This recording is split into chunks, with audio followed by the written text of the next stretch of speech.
오늘도 주님 사랑함으로 주 앞에 나와 예배하며 영광을 돌리는 여러분, 하나님의 크신 사랑과 은혜가 함께 하시기를 예수님 이름으로 축복합니다.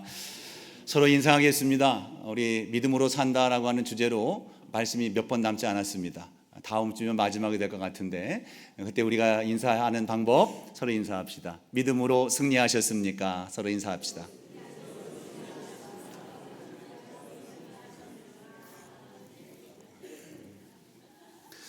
미디안 광야에서의 40년은 혈기왕성했던 청년 모세를 평범한 시골의 한 노인으로 바꾸어 놓았습니다. 양떼를 몰고 초지를 찾아다니던 모세는 어느 날 호렙산 기슭으로 양떼를 몰고 올라갑니다. 순간 모세 앞에 있던 떨기나무에 하나님이 임재하셨습니다. 타지 않은, 떨기나무가 타지 않는 그러한 신비로운 불의 형상으로 하나님이 임했을 때에 모세는 그 형상이 너무나도 신비로워서 그 앞으로 가까이 나아가는 순간 하나님의 음성이 들려옵니다. 출애굽기 3장 4절에 나오는 말씀인데요, 모세야 모세야 하시매 이르되 내가 여기 있나이다. 모세야 모세야 부르시는 부름 앞에 내가 여기 있나이다. 하나님은 이어서 10절 말씀에 모세를 부르시고 모세 앞에 임하신 이유를 말씀하십니다. 이제 내가 너를 바로에게 보내어 너에게 내 백성 이스라엘 자손을 애굽에서 인도하여 내게 하리라. 하나님께서는 하나님의 백성 이스라엘을 모세를 통해서 구원해 내시기를 원하시고 모세에게 임하셔서 모세를 불러주셨던 겁니다. 모세는 하나님의 이 부르심 앞에 주저없이 대답합니다. 우리는 어떨까요? 네 주님, 제가 가겠습니다. 이런 마음을 여러분들은 준비됐을 것 같지만 노인이 되어 있는 이 모세에게는 그런 대답을 하지 못합니다. 11절 말씀입니다. 내가 누구이기에 바로에게로 가며 이스라엘 백성을 애굽에서 인도하여 내리까. 내가 누구이기에 이 말은 여러 가지 의미를 담고 있습니다. 모세는 애굽 사람을 죽인 죄인으로 광야로 도망쳐 온 죄인이었습니다.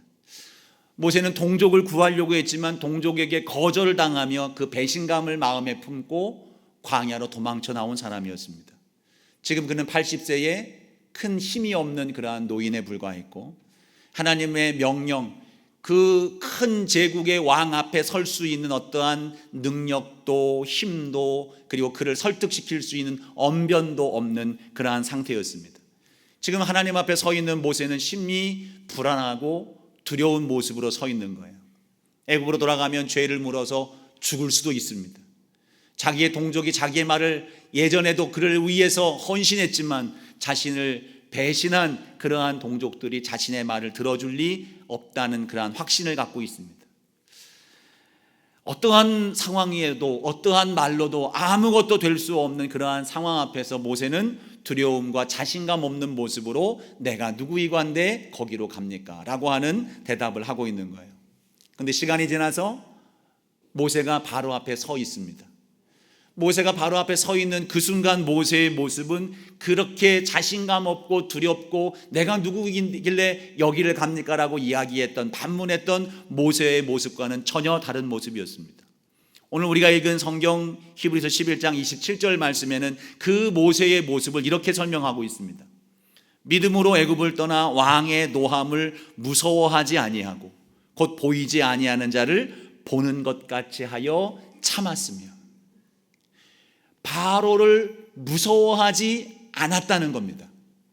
무서운 감정이 들어올 수 있었겠지만 그러나 그는 그것을 참아냈다는 겁니다. 왜 그렇습니까? 어떻게 그럴 수가 있었습니까?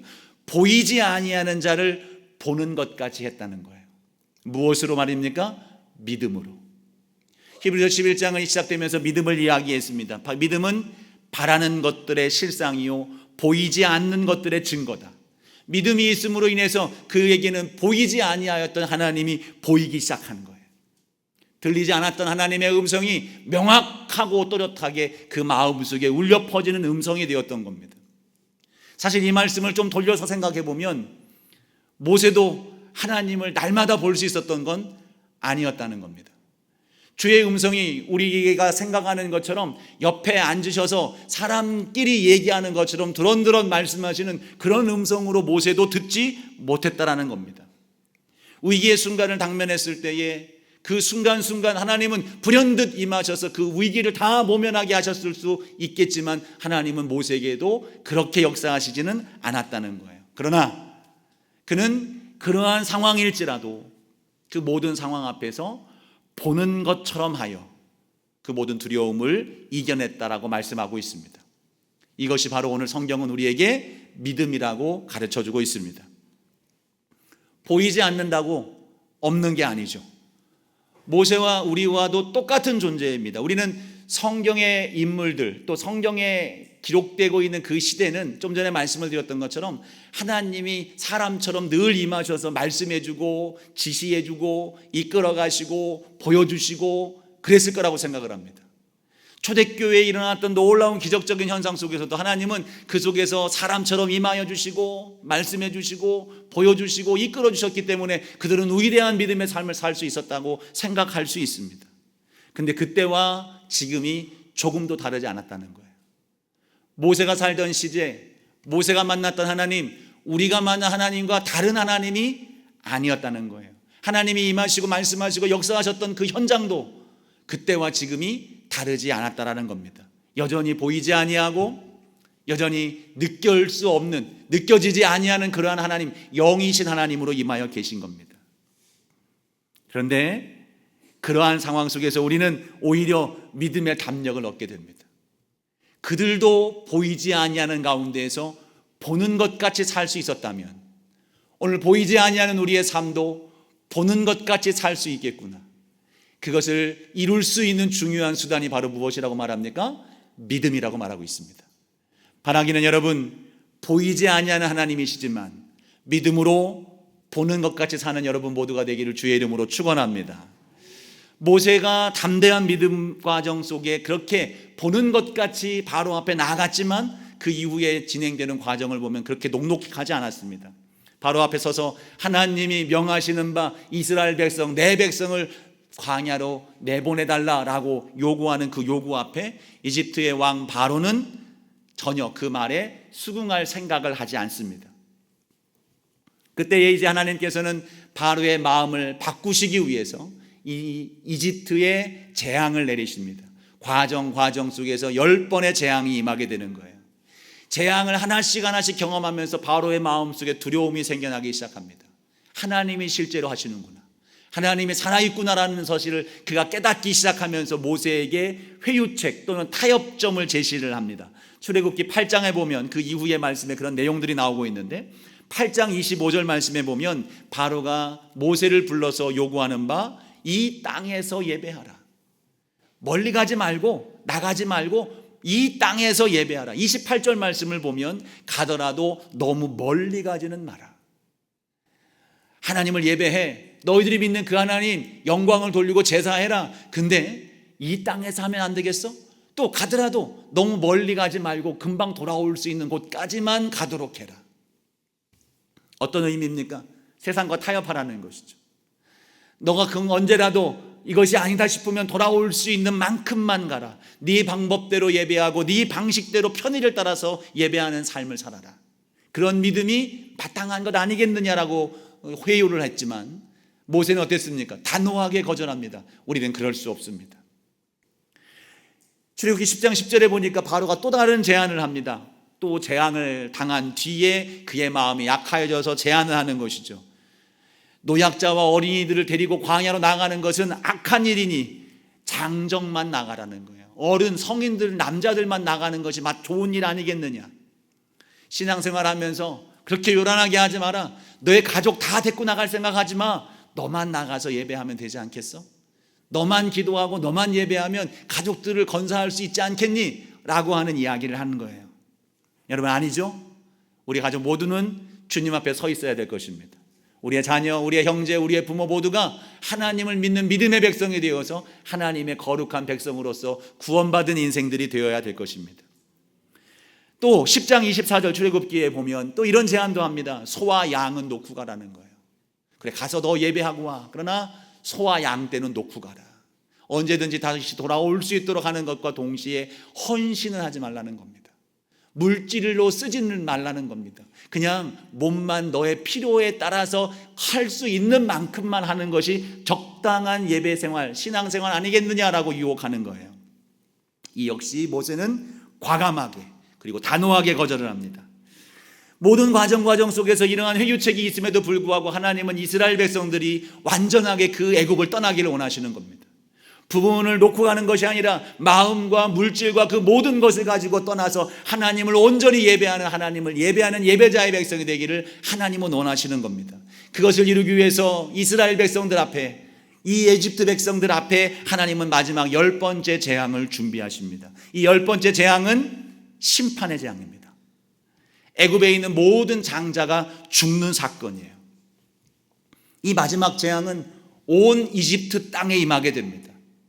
하나님의 백성 이스라엘 민족에게도 임하는 거예요. 이집트 백성들에게도 임합니다. 누구 하나 예외할 것 없이 모든 이집트의 땅에 사는 사람들이라면 다 장자가 죽는, 가축도 예외 없습니다. 모든 가축도, 모든 성인도, 모든 아이도, 모든 노인도 첫 번 태어난 장자는 다 죽게 되어지는 일들이 하나님께로부터 예고된 것입니다. 그 결과는 어땠을까요? 그 결말 여러분 우리 다 알고 계시죠. 놀랍게도 이집트 땅에 죽음의 재앙이 임했습니다. 이집트 집집마다 사람들의 그 장자가 죽어나가는 일들이 있습니다. 가정마다 곡하지 아니하는 가정이 없을 정도로 심각하고 비참한 그러한 심판을 누리게 됩니다. 받게 되는 겁니다.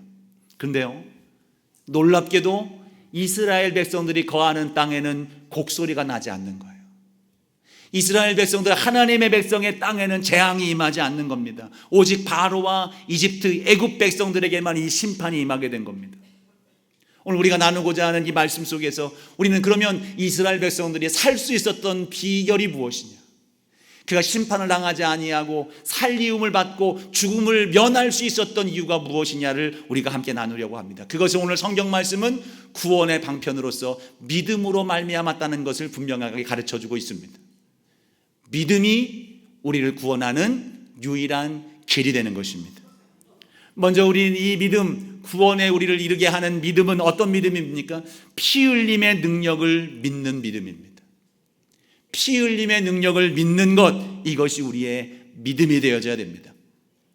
애굽 전역에 있는 장자가 죽을 것을 예고하신 하나님은 그 재앙에서 살아남는 방법을 가르쳐 주셨어요.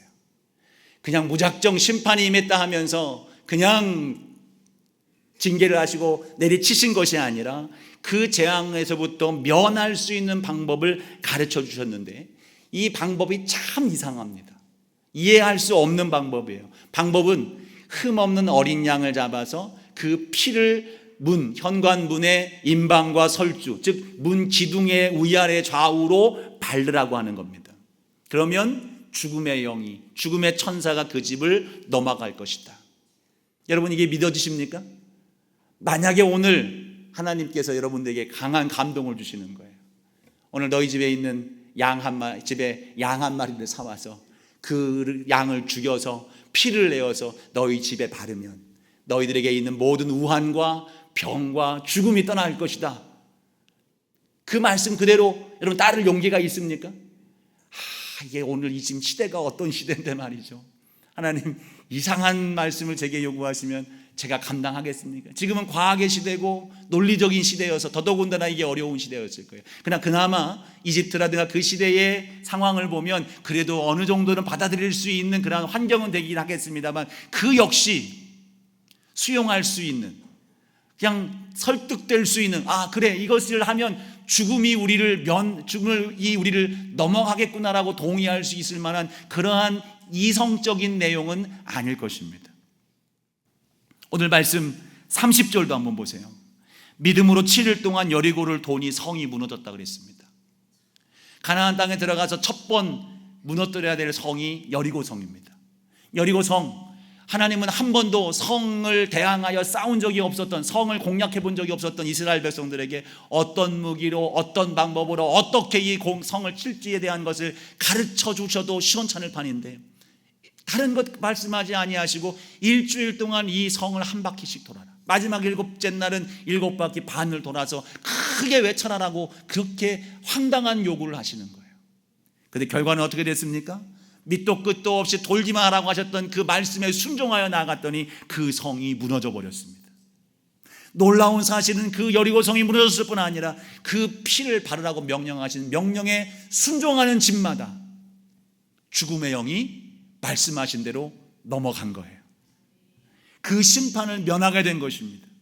그래서 이스라엘 백성들은 이날을 유월절이라 명하기 시작했습니다. 유월절, 우리 한자로 말이죠. 담을 넘었다는 겁니다. 영어로는 패스오버입니다. 그 집을 뛰어 넘어갔다는 겁니다. 그 역사가 있었다는 거예요. 어떤 사람은 이 상황을 비웃을 수 있습니다. 야, 사실 그럴 수 있느냐? 어떻게 그럴 수 있어? 상관없습니다. 왜 그렇습니까? 이것이 하나님이 우리를 구원하시도록 정하신 방법이기 때문입니다. 이것이 하나님이 이스라엘 백성들을 구원하시기 위해서 정하신 구원의 방법인 것입니다. 죽을 수밖에 없었던 그 인생들, 이집트 백성들과 똑같이 다 죽을 수밖에 없는 그러한 상황이었지만 하나님은 생명을 생명으로 대신하여서 하나님의 공의를 행하시며 또한 하나님의 사랑을 행하시는 심판하시는 하나님의 방법으로 그 방법을 사용하시고 우리에게 그것을 가르쳐 주신 것입니다. 유월절 양이 오늘 우리에게는 어떤 존재로 임합니까? 고린도전서 5장 7절 말씀에 보면 십자가에서 돌아가신 예수 그리스도가 유월절의 양이라고 우리에게 가르쳐주고 있습니다. 5장 7절 이렇게 말씀을 합니다. 유월절에 우리의 후반부죠. 우리의 유월절 양 곧 그리스도께서 희생되셨느니라. 예수님이 우리에게 유월절 양입니다. 예수님이 십자가에 못 박혀 죽으시고 그 십자가에서 흘리신 보혈, 그 피가 우리에게 유월절 양이 되어주신 겁니다. 우리의 신비에 바르고 우리의 머리에 이마에 인치심이 되셔서 우리가 예수 그리스도를 믿는 믿음 가운데 이르게 되면 그 피의 능력이 우리 가운데 임하여서 죽음으로부터 우리는 건지움을 받게 되고 죽음의 사망의 권세가 우리를 넘어갈 수밖에 없는 은혜를 우리는 누리게 되는 줄로 믿습니다. 이것은 죄를 심판하시는 공의의 하나님이 그 사랑하시는 백성을 살리고자 정하신 하나님의 방법입니다. 히브리서 9장 22절 이렇게 말씀을 하죠. 율법을 따라 거의 모든 물건이 피로써 정결하게 되나니 피 흘림이 없은즉 사함이 없느니라. 모든 인류의 공통적인 과제와 숙제는 죄의 문제를 해결하는 겁니다. 죄의 문제를 해결하고자 하는 이유는 죄로 말미암아 죽음이 임했다는 것을 온 세계 사람들이 다 공감을 합니다. 철학도 다른 종교들도 다 마찬가지입니다. 죽음의 문제를 해결하기 위해서 이 죄의 문제를 해결해야 된다는 것에 모두가 동의하고 있습니다. 이것은 거꾸로 얘기를 하면 하나님 앞에서 우리 모두가 죄인이라는 사실을 명확하게 증거해주고 있는 사실이에요. 모두 우리가 죄인이라는 사실을 알고 살아간다는 겁니다. 그런데 이 죄를 해결하는 방법은 무엇입니까? 자신의 행함으로써, 선행을 통해서, 철학적인 사고와 사유를 통해서, 죽음에 대해서 무관심하게 살아가는 삶을 통해서 내 스스로가 죽음을 임하지 않는다라고 하는 확신 속에서 좋은 약을 먹고 건강을 유지하는 방법으로서 여러분 이 죽음의 문제를 해결할 수 있습니까? 이 죄의 문제를 해결할 수 있습니까? 철수가 영수를 어느 날 흠씬 패줬습니다. 철수는 영수를 죽일 듯 패놓고 겁에 질려서 다른 지역으로 도망을 갔어요. 그리고는 영수를 때린 죄를 깊이 후회를 했습니다. 편안하지 않죠. 두려움이 있고 어느 순간 영수가 나를 찾아와서 복수할 것에 대한 근심이 생기기 시작했습니다. 철수는 그때부터 자신의 마음을 평화롭게 하기 위해서 묵상하기 시작합니다. 참선을 행합니다. 나는 자격이 없는 자라 생각하면서 고행을 하기도 합니다. 그 이후 죄의 값을 달게 치르겠다는 의미로 동네를 청소하기 시작했고 동네 사람들에게 선행을 행하기 시작했습니다. 다시는 폭력을 쓰지 않겠다고 자기의 감정을 다스릴 수 있도록 윤리적 수칙들을 정해놓기도 했습니다. 그렇게 살아갑니다. 철저하게 살아갑니다. 주변 사람들로부터 칭찬을 받습니다. 저렇게 건실한 청년이 살고 있구나. 여러분 이렇게 살아가는 철수의 죄의 문제가 해결이 됩니까? 해결이 됐습니까? 영수를 만나는 그 순간 영수가 너 죄 없구나 고생하며 살았구나 하면서 영수는 아무런 일 없었던 것처럼 철수를 용서해주고 평화롭게 살 수 있습니까? 전혀 아니죠. 철수는 영수를 찾아가야 되는 겁니다. 찾아가서 죄송해요. 영수가 이런 이름이 있으신가요? 영수를 찾아가야 되는 거예요. 그리고 그에게 죄를 고백해야 됩니다. 그리고 영수가 처하는 그의 잘못에 준한 대가를 지불해야 됩니다. 그리고 그 뜻대로 행한 뒤에 그들의 관계는 드디어 회복이 되기 시작하는 거예요. 우리가 죽어야 될 죄를 지은 대상은 하나님입니다. 여러분 생각해 보십시오. 여러분 일상 속에서 지은 죄가 여러분 그토록 죽을 죄입니까? 거짓말 한 번 했다고 여러분 죽어야 됩니까? 생각해 보세요. 그렇습니까? 내 옆에 사람한테 욕 한 번 했다고 그것이 여러분 죽일 죄입니까? 근데 성경은 끊임없이 우리로 하여금 죄인이라 죄인이라 너는 죽어야 된다라고 얘기하는데 동의가 되냐 말이죠. 여러분 우리 성경에서 말하고 있는 우리가 죄인이라고 하는 것은 그런 윤리적인 행동을 해서 얻은 죄가 아니라는 겁니다. 무슨 죄입니까? 지난주에도 말씀했던 것처럼 하나님 앞에 지은 죄인 거예요. 하나님을 하나님으로 고백하며 창조하신 하나님을 내가 인정하지 못하며 그 주님 안에 살지 못하는 것이 우리의 근본적인 죄인 겁니다. 그래서 우리는 죄인이에요. 행동을 어떤 행동이 해서 윤리적 문제가 아니라 하나님 앞에서 우리가 죄인이라 인정함, 죄인으로 죄를 지었기 때문에 하나님 앞에 서 있지 못했기 때문에 우리는 죄인이 되었고 죄의 삭은 사망으로 하나님은 우리에게 엄중한 심판을 하게 되시는 겁니다. 그러므로 우리는 죄인의 존재로서 이 땅을 살아갈 때에 우리가 행동하는 모든 삶의 일들이 죄인의 일들이 되는 겁니다. 사람들은 물어보죠. 저기 착한 사람이 있는데 법 없이도 살 수 있는 사람인데 저 사람도 죽으면 천국에 갈 수 없습니까? 당연합니다. 천국에 갈 수 없습니다. 그 사람은 윤리의 죄의 문제가 아니라 하나님께 지은 죄의 문제를 해결하지 않았기 때문입니다. 우리가 이 죄를 용서받는 길, 죽음에서부터 우리가 구원받을 수 있는 길은 하나님이 정하신 방법을 따라야 됩니다. 하나님이 정하신 방법은 무엇입니까? 예수 그리스도의 십자가의 보혈을 믿는 거예요. 예수 그리스도의 십자가의 보혈을 믿는 것입니다. 경기장에 룰이 있는데 그 룰을 내가 생각할 때는 이건 아닌 것 같습니다. 내가 생각해 보니까 이거는 너무 무리한 부탁인 것 같습니다. 아무리 얘기해봤자 소용이 없습니다. 그 경기에서 승리하기 위해서는 경기장의 룰을 따라야 되는 거예요. 하나님이 정하신 그 방법, 그 시험, 그 과정을 통과하지 아니하면 결코 우리는 구원받을 수가 없습니다. 사도행전 4장 12절 말씀이에요. 우리 함께 읽어보겠습니다. 시작. 다른 이로서는 구원을 받을 수 없나니 천하 사람 중에 구원을 받을 만한 다른 이름을 우리에게 주신 일이 없음이라 하였더라. 아멘. 분명하게 말하고 있습니다. 천하 만민 중에 어떠한 상황 속에서도 예수 그리스도 이름 외에는 우리에게 구원의 방편으로 주신 바가 없다는 거예요. 오직 예수님만이 우리가 구원받을 수 있는 유일한 길인 겁니다. 예수님도 14장 요한복음 14장 6절 말씀에 이렇게 말씀합니다. 또 함께 읽어보겠습니다. 예수께서 이르시되 내가 곧 길이요 진리요 생명이니 나로 말미암지 않고는 아버지께로 올 자가 없느니라. 당시 이집트 사람들은 히브리 사람, 이스라엘 사람들이 행하는 그 이상한 이해할 수 없는 행동을 비웃었을 수도 있습니다. 그랬던 그들은 하나같이 구원을 받지 못했습니다. 출애굽하는 이스라엘 백성들, 오직 하나님께서는 이스라엘 백성들에게만 이 비밀을 알려주셨을까요? 아니었던 것 같습니다. 출애굽 뒤에 이스라엘 백성들이 출애굽할 당시에 그들과 함께했던 수많은 잡족이 있었다라고 말씀하고 있습니다. 12장에 나오는, 출애굽기 12장에 나오는 말이에요. 수많은 잡족이 이스라엘 백성들과 함께했다는 겁니다. 그들은 이스라엘 백성들과 함께 하나님의 은혜를 입었다는 것을 말해주고 있는 거예요. 그렇다면 이 방법은 모두에게 공개된 것입니다.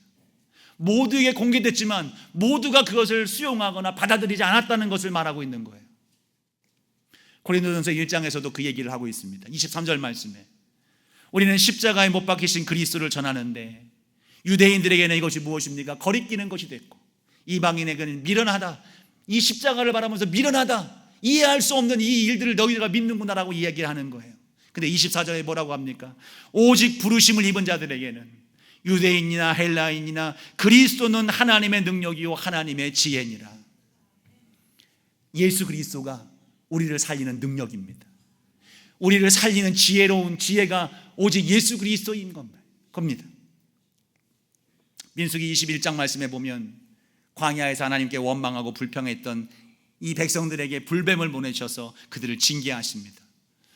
백성과 모세가 하나님께 간구할 때에 하나님은 뱀 형상을 만들어서 장대에 매달아라. 그리고 뱀에게 물린 사람들은 이 장대를 바라보아라. 그러면 살 것이다 말씀했어요. 이 뱀의 형상을 바라본 사람들은 다 살았다고 성경은 기록하고 있습니다. 이 뱀이 누굽니까? 누구를 예표하는 거예요? 우리 주 예수 그리스도를 예표합니다. 히브리서 12장 2절 말씀입니다. 믿음의 주요 온전케 하신 이신 예수를 바라봐라. 믿음의 주요 온전케 하시는 이신 예수를 바라봐라. 그 예수를 바라보고 그 십자가를 바라보라는 겁니다. 이 믿음, 이 바라봄이 우리를 살리는 구원의 방법이라고 성경은 오늘 우리에게 말씀해 주고 있는 겁니다. 다른 방법이 아니라는 겁니다. 나를 위해서 십자가에 못 박혀 죽으신 그 예수님, 그 예수님을 믿는 그 피의 능력, 그 피의 공로를 믿는 믿음만이 구원의 은혜, 사망의 권세를 이길 수 있는 유일한 길이다라고 저와 여러분에게 오늘 말씀해 주고 있는 겁니다. 이 구원의 방법을 아는 것을 넘어서서 우리는 믿음으로 이것을 수용해야 됩니다. 두 번째예요. 31절 말씀해 보니까 라합의 이야기가 나와요. 라합의 이야기가 나오는데 라합의 이야기는 6월절 이 구원의 구조와 같은 맥락으로 이해할 수가 있습니다. 여호수아가 가나안 정복을 시작하기에 앞서서 가나안 땅에 2명의 정탐꾼을 보냈습니다.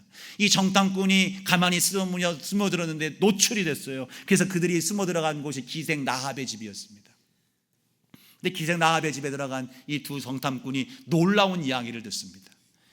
여리고 성의 모든 성의 백성들이, 여리고성을 넘어서 가나안 땅에 있는 모든 백성들이 이스라엘을 두려워하고 있다는 거예요. 그리고 하나님이 참 하나님이라는 사실을 모두가 인정하고 있다는 거예요. 여호수아 2장에만 나오는 말씀입니다. 여호수아 2장 10절과 11절 말씀 제가 잠깐 읽어드릴게요. 이는 너희가 애굽에서 나올 때에 여호와께서 너희 앞에 홍해물을 마르게 하신 일과 너희가 요단 저쪽에 있는 아모리 사람의 두 왕 시온과 옥에게 행한 일 곧 그들을 전멸시킨 일을 우리가 들었음이니라. 우리가 듣자 곧 마음이 녹았고 너희로 말미암아 사람이 정신을 잃었나니 너희 하나님 여호와는 위로는 하늘에서도 아래로는 땅에서도 하나님이시니라. 가나안 백성들이 다 인정하는 겁니다. 이스라엘 백성들을 두려워하는 거예요. 그들과 함께하는 하나님이 하늘의 하나님, 땅의 하나님이라는 사실을 분명히 알고 있는 겁니다. 근데 결과는 무엇입니까? 여리고 성에 수많은 사람이 살고 있지만 그 성에서 구원받은 사람은 오직 라합과 그 가족들만 구원을 받게 됩니다. 다 알고 있습니다. 예수가 구원자라는 사실을 다 알고 있습니다. 하나님이 천지를 창조하시고 이 세상을 섭리하신 하나님이라는 사실을, 지금도 살아계신다는 이 사실을 모두가 들어서 알고 있습니다. 근데요, 이 사실을 받아들이지 못하는 거예요. 믿지 못하는 겁니다. 오늘 라합은 31절 말씀에 이 정탐꾼들을 영접했다는 표현을 썼어요.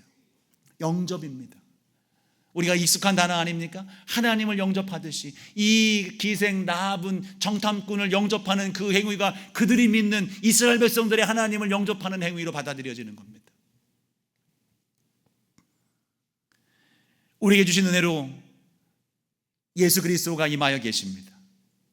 우리를 구원할 능력의 주님이신 겁니다. 이 주님을 믿으십시오.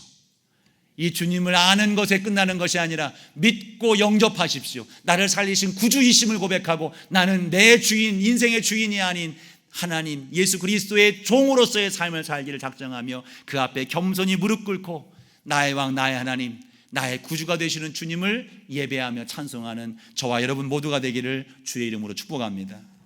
그리고 더 나아가서 한 가지 더 있습니다. 29절 말씀해 보니까 과거로부터 단절되는 모습이 나타나야 됩니다. 내 삶의 과거로부터 단절되는 인생이 이제는 시작이 되어야 되는 거예요. 29절 말씀해 보니까 이스라엘 백성들은 믿음으로 홍해를 육지같이 건넜다고 말씀하고 있습니다. 홍해바다 앞에 선 이스라엘 백성들, 그들에게 하나님이 말씀합니다. 출애굽기 14장 13절 말씀이에요. 너희는 두려워 말고 가만히 서서 여호와께서 오늘 너희를 위하여 행하시는 구원을 보라. 너희는 두려워 말고 가만히 서서 하나님이 행하시는 구원을 봐라. 홍해바다 앞에 서 있는 이스라엘 백성들을 상상해 보세요. 그들은 지금 두려움에 가득 차 있습니다. 이집트에 자신의 과거를 다 버리고 왔습니다. 근데 그 과거를 청산하고 떠나 하나님의 인도하심을 받는 삶을 시작했는데 그 앞에 놓여 있는 것은 죽음입니다. 홍해가 가로막혀 있는 거예요. 그들 마음속에 뒤쫓아오는, 그들의 삶을 뒤쫓아오는 이 애굽의 군대가 있습니다. 여전히 그 내가 버렸던 것들이 나에게 두려움으로 작용하기 시작하는 거예요. 지난주에 말씀 나눴던 것처럼 거절했던 것들이 다시 새록새록 올라오기 시작하는 거예요. 두려움 속에서 이것이 없으니 결국 이렇게 되었구나, 결국 이렇게 되었구나라고 하는 후회감이 우리 마음속에 올라올 수 있습니다. 그때에 주님이 말씀하십니다. 두려워하지 마라.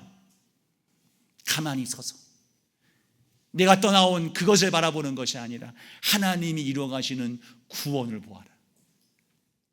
그때 하나님께서 그 말씀과 더불어서 그 앞을 가로막고 있었던 홍해바다를 열어주시는 겁니다. 이전의 삶과 완전히 달라진 삶을 그 열어주신 홍해바다를 건너므로 말미암아 완전한 단절이 이루어지는 거예요. 뒤쫓아왔던 모든 그의 추적 세력들이, 그를 유혹했던, 그에게 두려움을 줬던 요소들이 홍해바다에 수장이 되는 역사가 일어나게 됩니다. 이스라엘 백성들이 홍해를 건넜다는 것은 고린도전서에 보면 이것을 세례의 일과 같다라고 그렇게 말씀하고 있습니다. 세례는 무엇입니까? 나는 예수님과 함께 죽고 이전의 삶이 아닌 새로운 삶으로 살았다는 사실을 내가 인정하여 예수 그리스도의 이름으로 받는 아름다운 구원받은 자에게 행하는 일들입니다. 이것이 있어짐으로 우리는 이전의 삶과는 완전히 달라진 인생이 되었어요. 우리가 예수님을 믿고 십자가의 보혈을 믿음으로 새로운 출발을 하였다면 이제는 우리의 삶은 홍해를 건넌 자의 삶이 되는 거예요. 과거에 매여 있는 삶이 되는 것이 아닙니다. 예수 그리스도와 함께 죽음과 더불어서 우리 또한 죽었고 새로운 산자로서의 삶이 시작이 된 겁니다. 이것을 로마서 6장 3절에서 말씀하고 있는 그 이하의 말씀에서 말씀하고 있어요. 좀 긴 말씀입니다만 이것 여러분 정말 중요한 말씀입니다. 우리는 이 사실, 내가 예수님과 함께 죽었다는 사실을 머릿속에서는 알고 있지만 이것이 우리의 삶의 실제화가 되지 않고 있는 거예요. 그래서 로마서 6장 3절 이하의 말씀은 이것이 너희들에게 알고 있는 것만 되어서는 안 되는 것을 말씀하고 있는 거예요. 이렇게 말씀을 합니다. 무릇 그리스도 예수와 합하여 세례를 받은 우리는 그의 죽으심과 합하여 세례를 받은 줄을 알지 못하느냐. 그러므로 우리가 그의 죽으심과 합하여 세례를 받음으로 그와 함께 장사되었나니. 과거형입니다. 우리는 죽은 거예요. 예수님을 믿음으로 말미암아. 이는 아버지의 영광으로 말미암아 그리스도를 죽은 자 가운데서 살리신 것 같이 우리로 또한 새 생명 가운데서 행하게 하려 하십니다.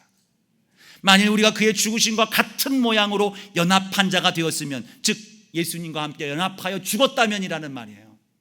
또한 그의 부활과 같은 모양으로 연합한 자도 되리라. 우리가 예수님과 함께 죽어야만이 예수님과 함께 다시 살 수가 있는 거예요. 그래서 8절 말씀은 이렇게 말씀합니다. 만일 우리가 그리스도와 함께 죽었으면 또한 그와 함께 살 줄을 믿노니. 11절 말씀입니다. 이와 같이 너희도 너희 자신을 죄에 대하여는 죽은 자요 그리스도 예수 안에서 하나님께 대하여는 살아있는 자로 여길지어다. 주님이 못 박히실 때에 저와 여러분도 못 박힌 겁니다. 내가 실제로 달려있진 않았지만 예수님이 못 박히시는 그 순간 저와 여러분도 그 십자가에 못이 박힌 거예요. 예수님이 육신의 몸이 죽으신 그때에 저와 여러분도 죽은 겁니다. 하나님이 예수님을 다시 살리실 때에 그때에 저와 여러분도 다시 예수님의 생명으로 살아나게 된 것입니다. 로마서 6장 3절을 다시 보시면 맨 마지막에 단어를 보세요. 너희가 그렇게 된 줄, 죽으심과 합하여 세례를 받은 줄 알지 못하느냐. 알지 못하느냐. 모르고 살아가는 거예요. 모른 척하며 살아가는 겁니다. 그러나 여러분 알아야 됩니다. 우리는 죽은 자예요. 새로 예수 그리스도의 생명으로 다시 살아난 자입니다. 이것을 알아야 됩니다. 11절 마지막 단어도 보십시오. 그렇게 여길지어다. 여긴다는 것은 무엇입니까? 내가 믿어지지 않아요. 생각과 마음속에는 있을 수 있겠지만 그러나 앞서 말씀했던 것처럼 보이지 아니하였지만 보는 것처럼 살아갔던 것처럼 내가 지금 팔팔하게 살아있는 것 같지만 그러나 나는 예수와 함께 죽었다가 다시 산 자라는 사실을 그렇게 여기며 살아가는 거예요. 여기며 살아간다. 그렇게 죽은 자로 살아가는 겁니다. 예수 그리스도로 산 자처럼 살아가는 겁니다. 그것이 여긴다라고 하는 말의 의미인 거예요. 여러분, 그 사실을, 여러분 예수님의 십자가와 함께 죽었고 예수님과 함께 부활했던 사실을 알고 그렇게 여기며 살아가는 그 십자가의 능력이 우리의 삶의 실제가 되어지는 은혜가 있기를 예수님 이름으로 축원합니다. 우리가 변화가 되지 않는 이유는 이 사실을 모르고 있는 거예요. 우리가 변화되지 않는 이유는 이 사실대로 살아가지 않는 겁니다. 그렇게 여기지 않는 겁니다. 이 변화가 나타나지 않는 이유는 아마도 어쩌면 우리에게 믿음 자체가 없을 수도 있는 겁니다. 우리는 홍해를 건너야 될 사람이 아니라 홍해를 건넌 자입니다. 옛자와 단절된 삶을 살아가는 거예요. 뒤를 바라보지 마십시오. 주님만 바라보십시오. 주님을 바라보며 그 길을 한 걸음 한 걸음 믿음의 길을 걸어가십시오. 예수 그리스도의 십자가를 의지하십시오. 하나님의 약속이 불현듯 주님께서 이 땅에 오시는 날, 아니 우리가 먼저 이 땅에서의 삶을 끝내고 주님 앞에 서는 순간 주님의 영화로운 날을 우리는 보게 될 줄로 믿습니다. 믿음이 우리를 구원하는 방법인 거예요. 이스라엘 백성들이 출애굽한 뒤에 홍해를 건너서 광야로 나갔을 때에 그들은 하나님의 백성다운 삶을 살았을까요? 무수하게도 불평과 원망과 좌절하는 모습들이 그들의 기록 속에 나타나고 있습니다. 하나님은 그 이스라엘 백성들이 불평하고 원망할 때마다 징계하시고 그들을 책망하셨을까요? 아닙니다.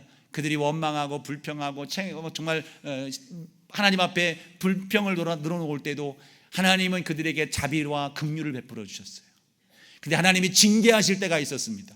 언제 징계하십니까? 애굽을 그리워할 때 징계하셨어요. 애굽으로 돌아가야 되겠다라고 마음을 먹고 그것이 그들의 불평이 되어졌을 때 그때 하나님이 징계하셨습니다. 일의 경중의 문제가 아니었습니다. 그들의 마음과 생각이 옛사람에 사로잡혀 있을 때에 그때 하나님은 그들을 징계로서 다스리셔서 과거의 것들이 완전히 단절될 수 있도록 그들을 만들어 가고 계셨던 겁니다. 이것이 하나님의 은혜요, 이것을 믿는 것이 우리를 구원할 믿음인 것입니다. 홍해를 완전히 건넌 자임을 믿으십시오. 예수 그리스도의 구원으로 말미암아 우리는 홍해를 건넌 자, 예수 그리스도의 그 피의 능력이 우리를 살리신 은혜를 누리는 우리의 삶이 된 줄로 믿습니다. 우리의 믿음, 우리의 구원은 여러분 내가 생각하는 대로 이렇게 하면 더 좋겠어, 저렇게 하면 더 나을까라고 하는 그대로 가는 것이 결코 아닙니다. 하나님은 우리에게 주신 구원의 방편, 그 은혜, 사랑과 공의를 충족시킬 수 있도록 이 땅에 예수 그리스도를 우리에게 보내주셨고 예수 그리스도를 믿는 믿음을 고백하는 저와 여러분에게 그 구원의 은혜를 베풀어 주셨습니다. 이 보혈의 능력을 굳건히 믿고 그 믿음을 따라갈 때에 우리의 삶은 불현듯 홍해를 건너 있고 요단강을 건너서 하나님의 나라를 살아가는 복이 있는 인생으로 우리의 삶이 되어질 줄로 믿습니다. 오직 믿음으로 이루신 하나님의 구원, 그 믿음이 더욱더 굳건해지는 저와 여러분 되기를 소망합니다. 아무도 흔들 수 없는 나의 구원, 결코 흔들리지 않냐는 여러분의 믿음, 여러분 굳건히 주님 십자가 앞에 서 있는 여러분이 되셔서 주님께서 마지막 이루실 그 약속의 날이 이를 때에 영광스럽게 하나님을 찬송하며 그 영광을 누릴 수 있는 저와 여러분 모두가 될 수 있기를 예수님 이름으로 축원합니다. 기도하겠습니다. 하나님 고맙습니다. 부족하고 연약한 우리를 불쌍히 여겨주셔서 예수 그리스도의 보혈의 능력으로 구원하여 주심을 감사합니다. 믿음을 고백하여 구원하신 우리의 백성들 주님 앞에 나와 서 있습니다. 홍해를 떠나 새 생명으로 충만하여 예수 그리스도를 옷 입고 살아가는 복이 있는 인생들로 서 있습니다.